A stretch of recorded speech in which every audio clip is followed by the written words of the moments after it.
બનાસકાંઠા જિલ્લાના ધાનેરા તાલુકામાં નવનિર્મિત પુલના છેડે મોટા ખાડા પડી જતા સ્થાનિક લોકોએ અનેક વખત રજૂઆતો કરી હતી। મીડિયા દ્વારા પણ તંત્રનું ધ્યાન આ સમસ્યાની તરફ દોરવામાં આવ્યું હતું। ત્યારબાદ નેશનલ હાઈવે ઓથોરિટી દ્વારા ખાડાઓને પૂરવાની કામગીરી હાથ ધરવામાં આવી હતી, પરંતુ સતત વરસાદ અને માલ મિસ્ટેકના કારણે સિમેન્ટ ધોવાઈ જતા ખાડા ફરીથી ઊંડા બની ગયા હતા। ગયા 2-3 મહિનાથી થીગડા મારવાની પ્રક્રિયા ચાલુ રહી છે, પણ ફરીથી ઊંડા ખાડા પડતા લોકોને મુશ્કેલીનો સામનો કરવો પડી રહ્યો છે।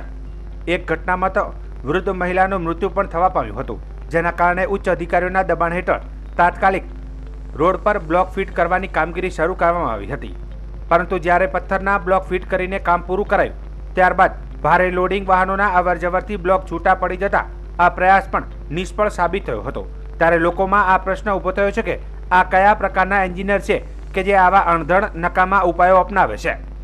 આજ રોજ પણ એક ટ્રેક્ટર ખાડામાં ફસાઈ પલટી ખાઈ જતા અકસ્માત થતા બચી ગયો હતો।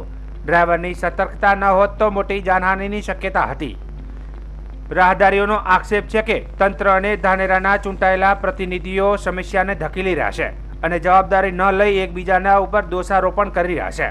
હવે સૌથી મોટો પ્રશ્ન એ છે કે ધાનેરામાં ખાડારાજ ક્યારે સમાપ્ત થશે?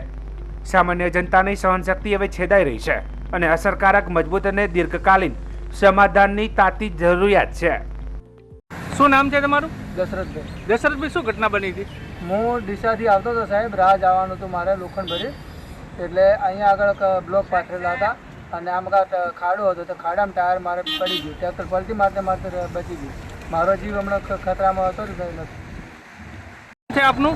મારું નામ કાનસિંહ છે અને આ એવો કેવો બુદ્ધિશાળી લાવ્યો છે એન્જિનિયર, તો બ્લોક પાથર્યા, બ્લોક કાંઈ લોડિંગ ગાડી ચાલે પુલ ઉપર અને આ ટ્રેક્ટર પલટી ખાઈ ગયું હોત તો કોઈ પણ બાઇકવાળો નીચે આવી ગયો તો એના બાળ બચ્ચાનું શું? અને 2 મહિનાથી આ ખાડો એમનાથી નહીં બુરાતો। ખાલી 4 ડમ્પર રોઠો નાખી દીધો હોત ને તોય આ ખાડા બુરાઈ ગયો। શું ખાલી 4 ડમ્પર રોઠા નાખવાની જરૂર હતી? એની જગ્યાએ 2 મહિનાથી પરેશાન કરી રહ્યા। ટ્રાફિકની અંદર એટલો પણ હેરાન થવરાય, એક બાજુ સાધનનો ટ્રાફિક, એક બાજુ કોઈ પેશન્ટ જતું હોય તો કેવી રીતે જાય? રસ્તા બધાય બંધ કરી નાખે એક બાજુના, અને 2 મહિનાથી બંધ કરીને બેઠો અને આજે એનું પરિણામ દેખી લો તમે, ખાલી 1 વરસાદની અંદર। નહીં, રવ શ્રીનાથ સોસાયટીમાં અમારે ડેલી હોય આગળ દાડામાં 10 વેળા ઓટા હોય। સવારે સ્કૂલમાં છોકરાને મૂકવા જવા માટે, સ્કૂલમાંથી છોકરાને પાછા ઘરે મૂકવા માટે, ના 1-1.5 મહિનાથી અમે આ રસ્તા ઉપર હેરાન થાઓ।